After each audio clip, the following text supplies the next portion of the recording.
Saludos cordiales, hermanos. Soy Carlos Manuel Orellana de Iglesia Cristiana Verbo Sur. Para mí es un gran gusto, un privilegio poderme dirigir a ustedes. Sabemos las razones, estamos viviendo tiempos muy especiales, muy particulares. Nadie se habría imaginado que nos tocara vivir una situación como la que estamos viviendo. Sin embargo, ahora que tenemos más tiempo y tenemos más oportunidades, es bueno que reflexionemos acerca de nuestros caminos, es bueno que reflexionemos acerca de situaciones diferentes que nos pasan.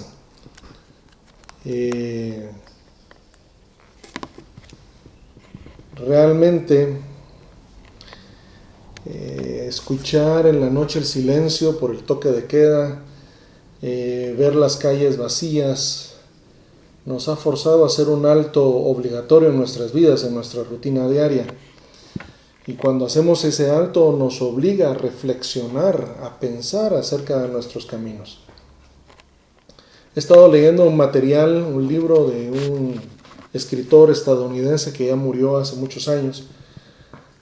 Y uno de los temas centrales de este autor es acerca de nuestra percepción acerca de Dios, ¿no? Lo que nosotros entendemos, cómo vemos a Dios y a partir de ahí cuál es nuestra relación con Dios.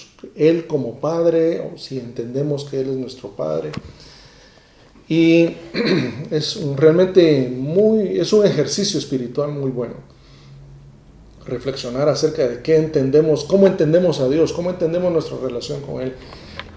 Y a partir de ahí, a partir de esa reflexión, se deriva otra reflexión. Es nuestra relación con el pecado. ¿Qué percepción tenemos nosotros con el pecado? Es una plática incómoda. Le dejo como tarea que usted se haga la pregunta: ¿cómo entiendo yo a Dios? Si yo tengo un buen concepto de Dios, porque ese es uno de los puntos centrales de este autor, acerca de cómo entendemos a Dios y cómo llegamos a las conclusiones que hemos llegado acerca de nuestro conocimiento de Dios, acerca de qué es lo que le agrada, cómo es su carácter, cómo actúa, cómo reacciona Él a ciertas situaciones. Y a partir de ahí nosotros también cómo reaccionamos, cómo entendemos la realidad, cómo vemos. Es muy importante que nos hagamos esas preguntas fundamentales. Si usted quiere, voy a usar una palabra no muy cristiana, pero debiéramos de filosofar, debiéramos de reflexionar, de meditar acerca de esta realidad. Este día me han pedido que yo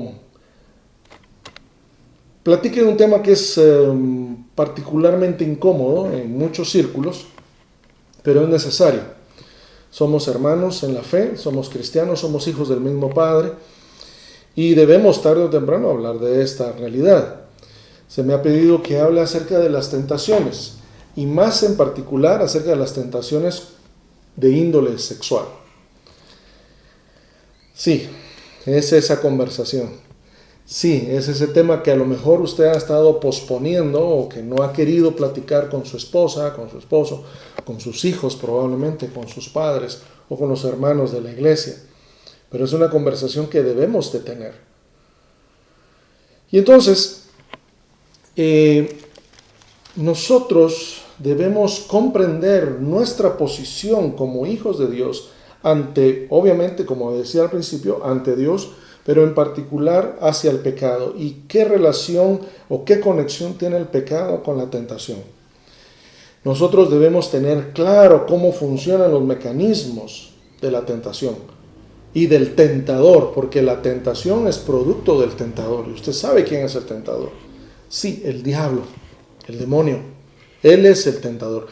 ¿Y por qué hago énfasis en eso? Porque si usted me acompaña al libro de Santiago, capítulo 1, versículo 12 en adelante, por favor sígame en la lectura. Yo voy a leer de Reina Valera 60 y me interesa y voy a hacer énfasis en un par de asuntos ahí, pero por favor, por razón de tiempo, usted puede tomar nota y buscarlo, o si ya lo tiene, qué bueno. Dice en la Biblia: bienaventurado el varón que soporta la tentación. La tentación es un proceso que se debe soportar. No podemos reprender a la tentación. No podemos desechar la tentación simplemente o al contrario, debiéramos de tomar en consideración el factor tentación. Es algo que nos va a acompañar, es algo que nos acompaña desde que somos concebidos en el vientre de nuestra madre. Debemos ser cuidadosos. Y entonces aquí la palabra de Dios por medio del apóstol Santiago nos dice que debemos soportar la tentación. Ojo, soportar. Pero dice, porque cuando haya resistido la prueba, es decir, cuando el proceso haya terminado, cuando hayamos efectivamente resistido la situación de la tentación, vamos a recibir la corona de la vida. Hay otra traducción en inglés que habla que vamos a recibir la corona del vencedor. Y yo quiero dejarle eso, que usted tenga en mente que la tentación tiene un propósito, y eso lo vamos a ver en un momentito aquí. Pero uno de sus propósitos, uno de los objetivos es que eventualmente usted y yo, si soportamos la prueba, vamos a recibir la corona del vencedor, la corona de vida, dice la Reina Valera. Una corona que Dios ha prometido a los que le aman. ¿Ama usted a Dios? Yo sé que lo hace. Pues sabe que Dios le ama a usted también, y Dios tiene preparada una corona, pero hay que ganársela. Ojo, vamos con cuidado, no se vaya a confundir. Luego dice en el versículo 13, cuando alguno es tentado, cuando usted o yo somos tentados, no debemos decir que somos tentados de parte de Dios. Y eso es parte de la percepción percepción equivocada que algunas personas tienen acerca de Dios. Dios no nos tienta. Ojo, Dios no nos tienta. Usted y yo somos tentados por nuestra naturaleza caída, nuestra naturaleza adámica, como dicen los teólogos, nuestra naturaleza pecaminosa. Dios no tienta a nadie. ¿Por qué Dios no tienta a nadie? Porque Dios no puede ser tentado por el mal, ni Él tienta a nadie. Dios no lo va a tentar a usted, ni a usted ni a mí. Sería ilógico que Dios nos ofrezca la corona del vencedor, la corona de la victoria, la corona de vida, y al mismo tiempo nos esté tratando de meter zancadilla. No tiene sentido. Dice en el versículo 14, sino que cada uno, usted y yo, somos tentados cuando de nuestra propia concupiscencia, de nuestras propias pasiones, de nuestra propia lujuria, de nuestra propia decadencia, de ahí somos tentados. Es ese terreno fértil que el pecado busca y el tentador busca en nuestros corazones y nuestra vida. Mire que dice, cuando de su propia concupiscencia es atraído y seducido. Me imagino a las abejas con la miel, me pongo a pensar en los colibríes, con esas bellas flores de nuestros jardines, que son atraídos, seducidos por la dulzura del néctar de las flores. Y es que a eso me refiero con la percepción.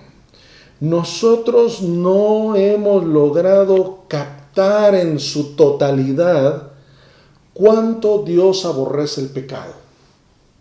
Dios aborrece su pecado y mi pecado. Dios lo aborrece. Pero pareciera que nosotros no estamos conscientes de esa realidad, sino más bien creemos que el pecado es algo que podemos y debemos quizás mantener en nosotros. No, hermanos, el pecado es peligroso, mortal. Y debemos estar atentos a cómo funcionan estos mecanismos.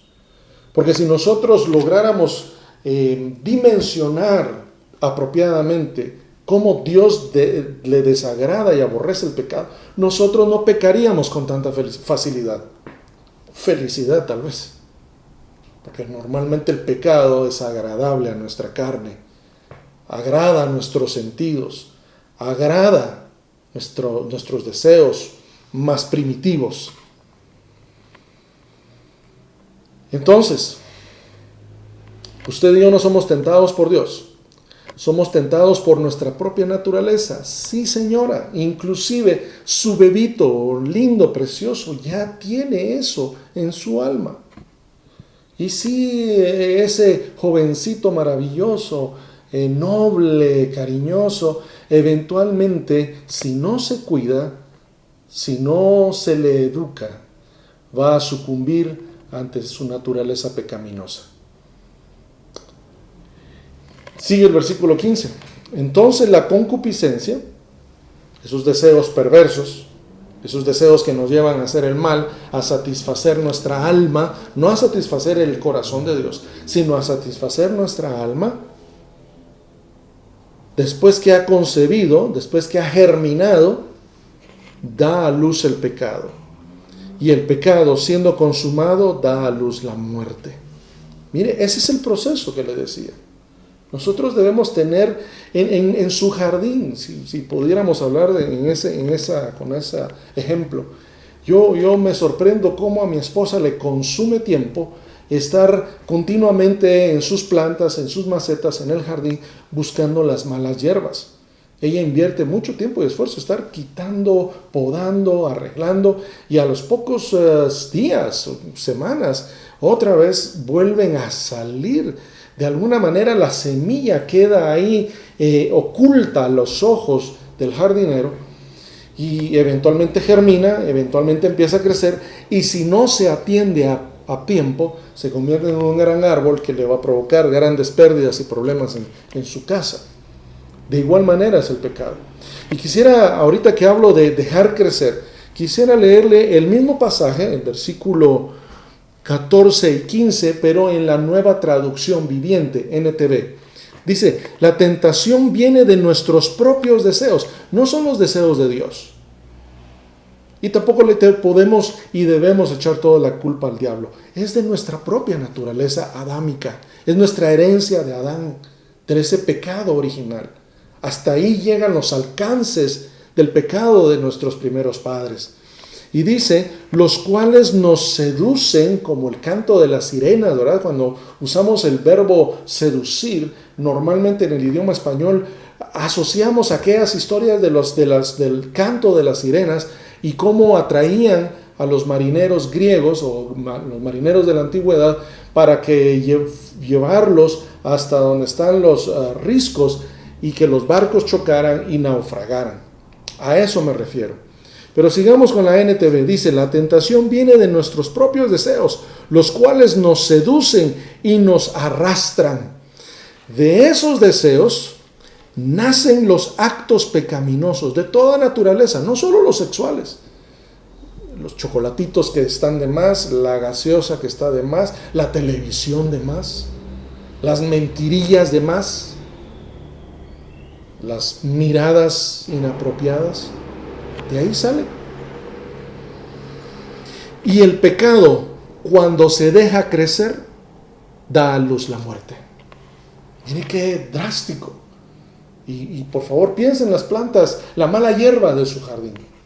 Nosotros hace unos meses tuvimos que invertir todo un día en podar y botar un árbol que nadie de nosotros sembró, y fue alguna semilla que llegó, encontró un lugar fértil, protegido, y empezó a crecer, y de repente se nos formó un árbol con flores y todo, y amenazaba con dañar los fundamentos del muro perimetral de nuestra casa. Entre varios, toda la familia nos involucramos ese día, tuvimos que conseguir sierra, serrucho, machete y un montón de cosas, hasta que finalmente logramos quitar ese árbol. Y lo interesante es, tomando la analogía de lo que estamos hablando, quedaron marcas en las paredes de nuestra casa, de donde estuvo el árbol. El árbol lastimó el muro, dejó sus marcas.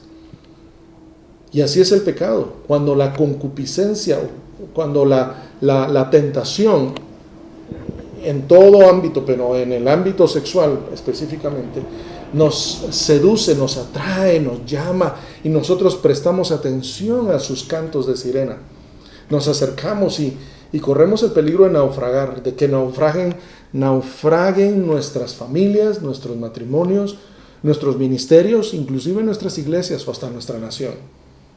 Usted habrá visto en las noticias cuántos hombres, mujeres han perdido todo, su buen nombre, su fama, su fortuna. La estima de las personas la pierden cuando se enteran de que estuvieron en alguna actividad no aprobada por la moral. Es delicado y es peligroso. Entonces, ya vemos el proceso.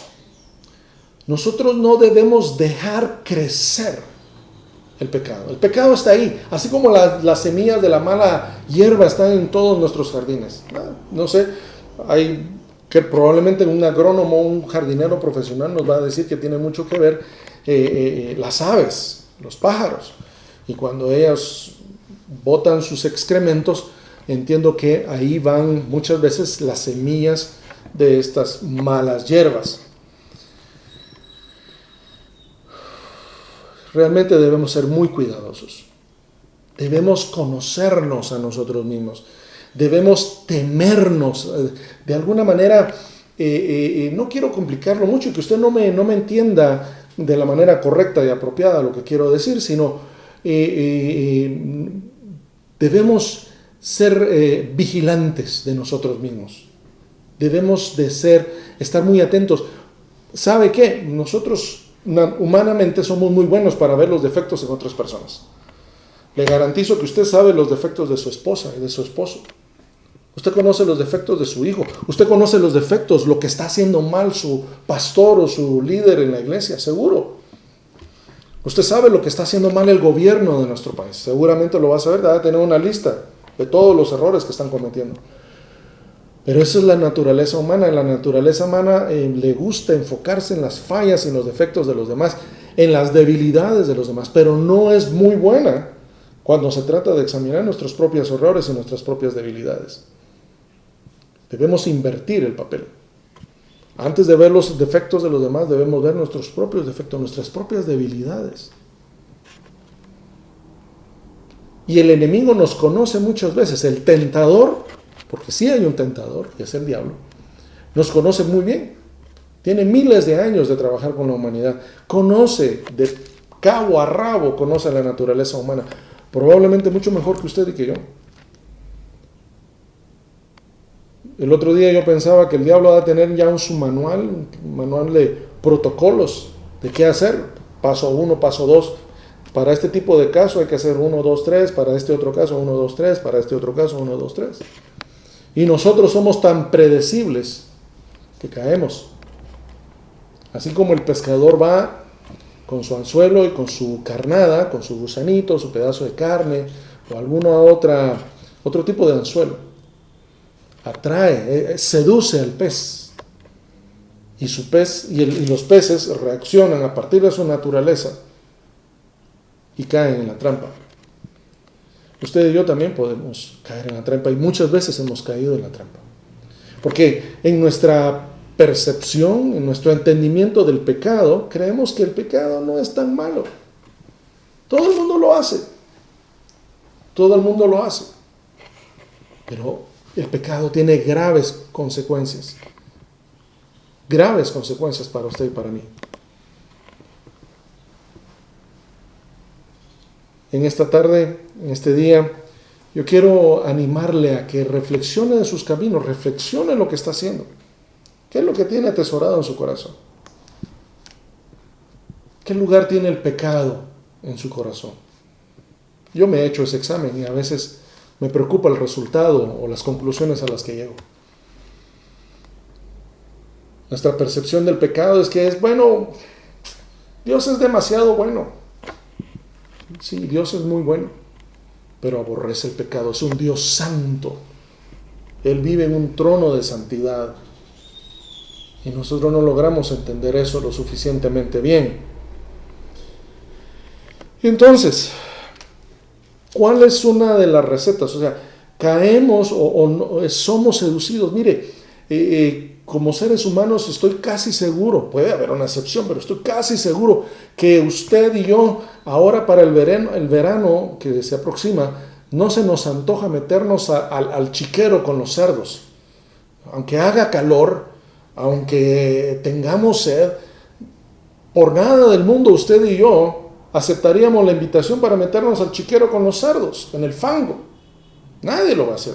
¿Por qué no nos sentimos cómodos, sentimos repugnancia por eso, un rechazo por el ambiente, el olor del cerdo, su comportamiento? Pero muy probablemente Usted y yo nos vamos a ver atraídos por imágenes en la televisión, imágenes en el monitor de la computadora, que satisfacen, con los que simpatizamos o con los que consideramos que no es tan malo después de todo. Las redes sociales son buenas en esta época de encierro, de toque de queda, son buenas para estar en comunicación con nuestros amigos y seres queridos. Pero mucha red social no es buena. Y la televisión, sí, hay algunas cosas interesantes en la televisión, pudiéramos decir hasta edificantes, pero mucha televisión es mala. Tener amigos es bueno.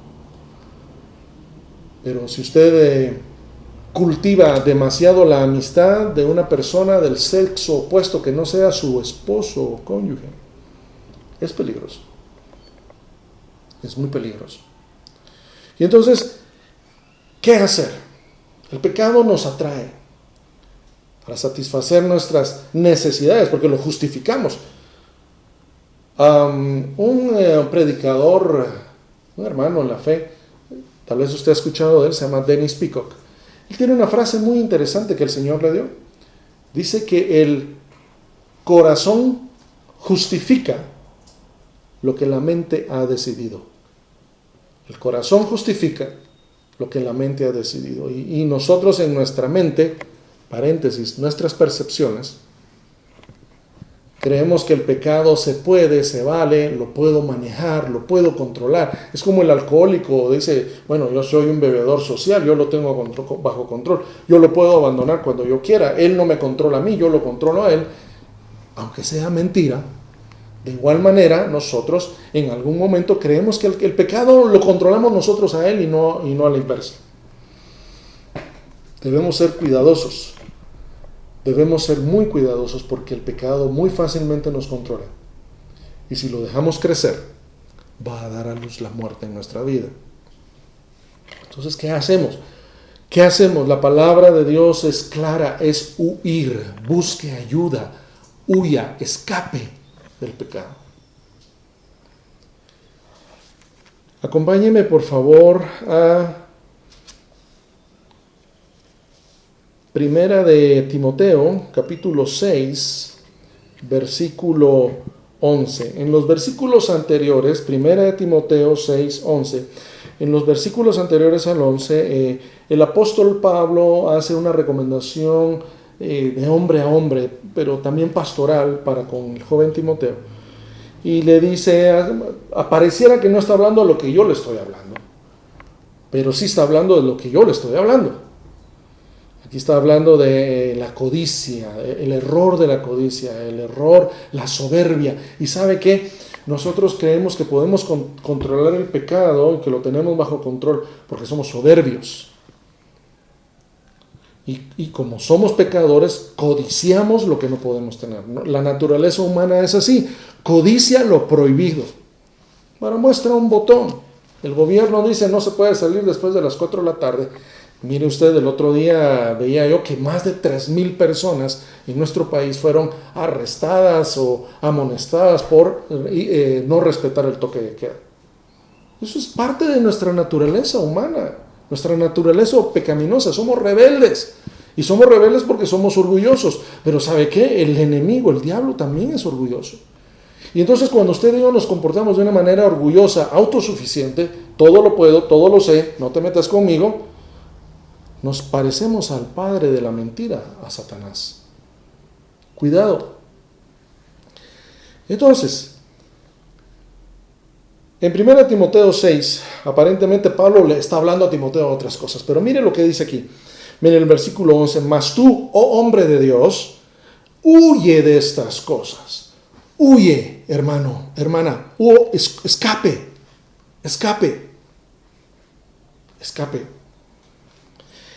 Y al contrario, siga la justicia, la piedad, la fe, el amor ágape, no el amor sexual, el amor ágape, la paciencia y la mansedumbre.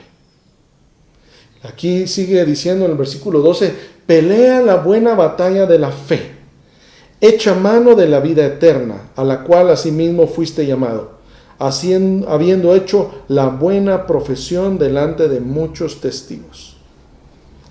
hermano, huya.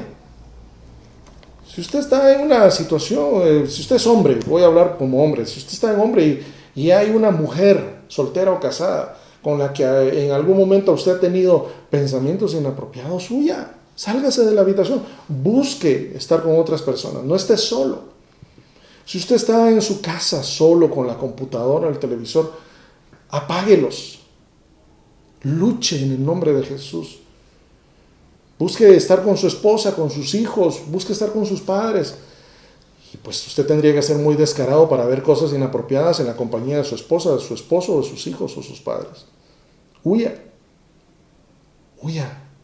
En el trabajo. Mire, es que, y si aún en su trabajo yo le animaría, renuncie, cámbiese de trabajo. Nos hemos enterado de hombres que ahora ya no son solo los hombres los que persiguen a las mujeres en sus trabajos, los que acosan a las mujeres en sus trabajos. A veces ahora es al revés. Las mujeres casadas o solteras acosan a hombres, particularmente casados, en sus trabajos. Huya. Busque consejo, busque su líder maduro en el Señor, busque a su pastor, al anciano de su congregación. Busque y pida consejo. ¿Qué hacer? Muchas de estas batallas también hay que ganarlas orando, pero el primer elemento, el primer recurso del que debemos echar mano es huir, no dejar crecer el pecado. Es decir, no lo debemos de regar, no debemos abonarlo, no debemos podarlo para que dé más fruto, no. Usted tiene que cortar eso lo más pronto posible, lo más pronto posible. Y en contrario, en lugar de estar alimentando esas plantitas, usted tiene que estar alimentando la planta de la justicia, la planta de la piedad, la planta de la fe, la del amor, la de la paciencia y la de la mansedumbre. Cuando usted es manso, usted reconoce, sí, yo tengo este problema. Señor, ayúdame. Mire, hermano, ayúdame, busque, ore conmigo, ayunemos, apóyeme. ¿Sí? En la segunda carta a Timoteo, en la segunda carta a Timoteo sigue el concepto de huir. Y en 2 Timoteo capítulo 2, versículo 22, desde el 14 en adelante usted puede encontrar una muy buena instrucción, pero por razones de tiempo vamos a condensar un poquito. Y dice: huye también de las pasiones juveniles. Huyan, escapen de las pasiones juveniles y sigan, mire cómo vuelve a decir Pablo, sigan la justicia, la fe, el amor y la paz, con los que de limpio corazón invocan al Señor. ¿Tiene usted su corazón limpio? Mi oración es que usted lo tenga. Mi oración es que yo tenga mi corazón limpio. ¿Y cómo limpiará el joven su camino? ¿Cómo iluminará el joven su camino? Con guardar tu palabra. Así dice la Biblia. Por eso la importancia de que usted lea su Biblia, la importancia de que usted asista a una iglesia en el hogar, la importancia de que usted busque al Señor, tarde, temprano, que sus pensamientos no sean alimentados por Netflix, por YouTube, por la televisión de cable, por todo eso, por toda esa basura de Hollywood. Alimente su mente, alimente su corazón de la palabra de Dios, de los pensamientos de Dios. Huir. Y quiero también leerle rápidamente 1 Corintios capítulo 6 del versículo 12 en adelante. Corinto era una ciudad rica de Grecia, era un puerto y no sé qué situación tienen los puertos, qué magnetismo tienen los puertos para el pecado, pero los corintos, la de Corinto era una sociedad bastante libertina en los temas sexuales. Había de todo, todos los sabores y todos los colores. Y en el versículo 12 dice: todas las cosas me son lícitas, mas no todas me convienen, todas las cosas me son lícitas, mas yo no me dejaré dominar de ninguna. Las viandas para el vientre y el vientre para las viandas. Por lo tanto, al uno como a las otras destruirá Dios. Pero el cuerpo no es para la fornicación, sino para el Señor, y el Señor para el cuerpo. Sigue diciendo,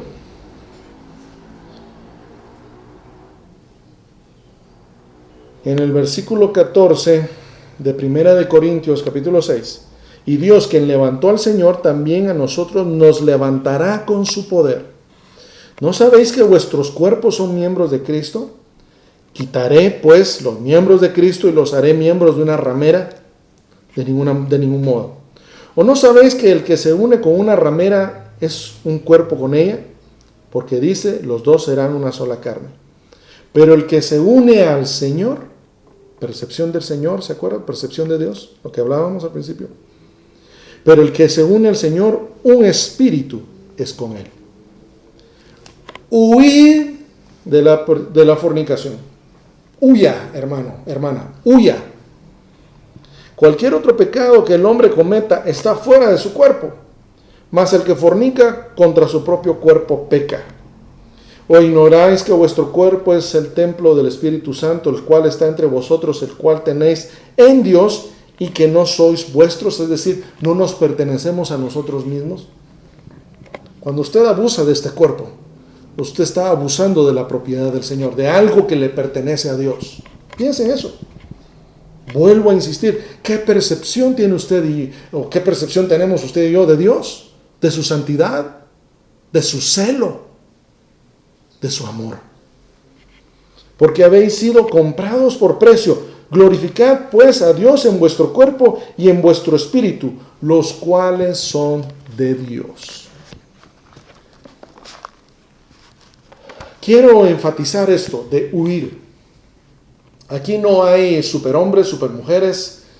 Aquí no hay de me voy a quitar y me voy a poner el escudo. No, aquí es de huir, particularmente con el tema sexual. Quiero leer para usted o recordar algunos puntos claves de la historia de José en Egipto, el José del Antiguo Testamento, capítulo 39 de Génesis. Si usted es tan amable, acompañarme. Y usted sabe el contexto.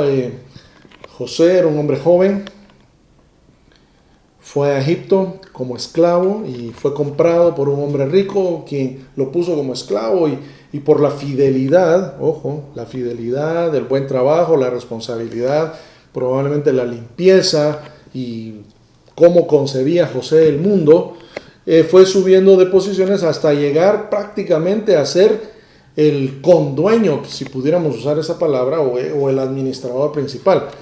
Y vamos a leer aquí que todo, hasta las esclavas probablemente, o los hijos de el egipcio, estaban bajo la autoridad de José, menos la esposa. Ojo, menos la mujer de su amo, de su jefe. Todo lo demás, él podía disponer de dinero, de las esclavas, si pudiéramos hablar en aspecto, en ese sentido, de no tener mujer. Y vemos qué es lo que pasó. Versículo 6. Y dejó todo lo que tenía en mano de José, y con él no se preocupaba de cosa alguna, sino del pan que comía.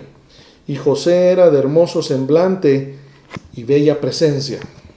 Era un esclavo. Y seguramente el Espíritu de Dios reposaba en él. Y su carácter noble y manso, justo, esas virtudes que leíamos allá en 1 y 2 Timoteo, lo hacían atractivo. Un hombre lleno del Espíritu de Dios va a ser atractivo a hombres y mujeres, y en el buen sentido de la palabra, por favor. No piense que estoy hablando de una atracción inapropiada. Más bien atrae, de la misma manera que Jesucristo atraía hacia sí mismo muchas personas, principalmente pecadores. Pero no era por su físico extraordinario. Era porque el Espíritu de Dios estaba en él y la gente percibía que lo que Jesús tenía iba a satisfacer el vacío que ellos tenían en sus vidas. De igual manera, aquí la mujer de Potifar reconoció que había algo especial en este esclavo hebreo, pero lo quería hacer de una manera inapropiada.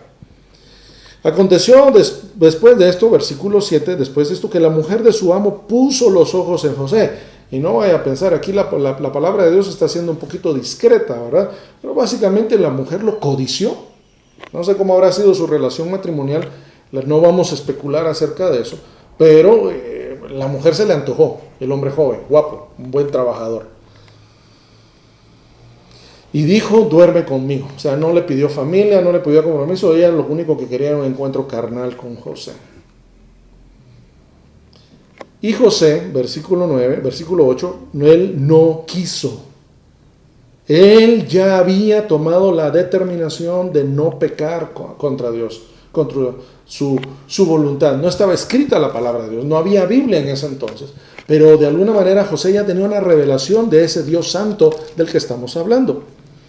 Y entonces dice, y él no quiso y dijo a la mujer de su amo, he aquí que mi señor no se preocupa conmigo de lo que hay en casa y ha puesto en mi mano todo lo que tiene. Es decir, Potifar confiaba en José. Hermano, su esposa confía en usted. Hermana,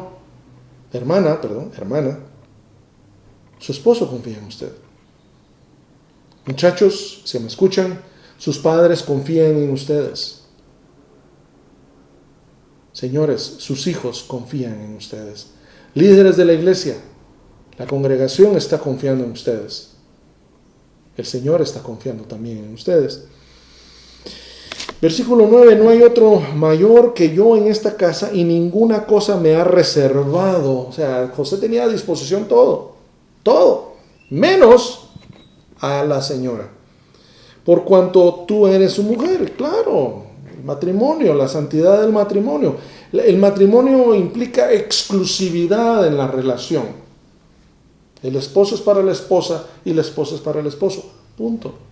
Hay un vínculo de exclusividad, así como nosotros con Dios. Nosotros coqueteamos, estamos casados con Dios, tenemos una relación con Dios, pero coqueteamos con el tentador y la tentación continuamente. ¿Cómo pues haría yo este grande mal y pecaría contra Dios? En primer lugar, José reconoce que está mal, estaría muy mal hecho si él sucumbe a la petición egoísta de su ama. Pero al mismo tiempo reconoce que más que eso va a pecar contra Dios. Y ojo, no había Biblia, no habían sido publicados o no habían sido revelados los 10 mandamientos. Y versículo 10, hablando ella con José cada día, mire, cada día estaba ella ahí viendo cómo lo convencía, cómo lo persuadía de aceptar su propuesta indecorosa. Y no escuchándola él para acostarse al otro lado de ella, para estar y no escuchándola él para acostarse al lado de ella, para estar con ella. La Biblia está diciendo énfasis, ¿verdad? No era hacer la compañía física, sino tener intimidad con ella. Aconteció que entró él un día en casa para hacer su oficio y no había nadie de los de casa ahí. Mire qué desafortunado. Lamentable que no haya habido otra persona para poder atestiguar, para poder de alguna manera inclusive guardar las apariencias, ¿verdad? Aunque la señora andaba ahí alborotada, que en la presencia de otros trabajadores o de los hijos del matrimonio habrían disuadido a la señora de hacer la propuesta indecorosa. Aconteció que él entrando un día en casa para hacer su oficio y no había nadie de los de su casa ahí, y ella lo asió por su ropa diciendo, duerme conmigo. Y pues no voy a imitar la voz, pero imagínense ahí cómo se lo habrá dicho sensual y así un poquito desesperada, haciendo teatro, ¿verdad? Haciendo el drama de que ella lo necesitaba. Entonces él dejó su ropa en las manos de ella y huyó y salió. Y esa es la idea con la que quiero ir amarrando. Hay que huir, hay que salir. Idealmente si es una interpretación literal, pero sin una interpretación literal en esta situación no se puede hacer. Que el Señor nos guarde, que nuestra oración como hombres y mujeres de Dios sea, Señor, guárdame de estar solo con una persona en donde puede pasar algo. Debemos tener temblor de Dios, de su santidad, de su amor, de su poder. Saber que cualquier cosa que hagamos en lo oculto, tarde o temprano sale publicado. Y mire las palabras que usó Jesús, va a ser publicado, declarado. Y cuando hablamos de eso, pensamos en redes sociales. Es un verbo que se utiliza mucho con las redes sociales, el publicar, el dar a conocer. Hermanos, que el Señor les bendiga, que el Señor les guarde, les proteja, que el Espíritu Santo les revele aún más de lo que hemos hablado aquí hoy. Y es mi deseo que ustedes tengan familias fuertes, firmes, paradas sobre la roca, que su matrimonio sea sólido, que su matrimonio sea digno de imitación, que su iglesia esté bien parada, bien fundamentada, cimentada en la palabra del Señor. Y quiero orar brevemente por usted y pedirle a Dios que me guarde a mí y los guarde a ustedes ahí donde me están viendo. Señor, en el nombre de Jesús, bendecimos tu nombre, bendecimos tu nombre, bendecimos al Dios santo y poderoso. En esta tarde queremos suplicarte tu favor y que nos protejas del hombre malvado, de la mujer perversa, que nos guardes, que guardes a nuestros hijos, que guardes a nuestras mujeres, a nuestros esposos. Ayuda, Señor, guarda a nuestros padres. Guarda, Señor, protege a nuestros líderes en la iglesia. Señor, todos debemos estar atentos, vigilantes al medio que nos rodea. Tomar la decisión aquí y ahora de que no vamos a pecar contra ti. Tomar la decisión aquí y ahora que vamos a honrar tu nombre. Te lo pido, Señor, en el poderoso nombre de Jesús. Amén y amén. El Señor les bendiga. Muchas gracias por su atención y sigamos en contacto.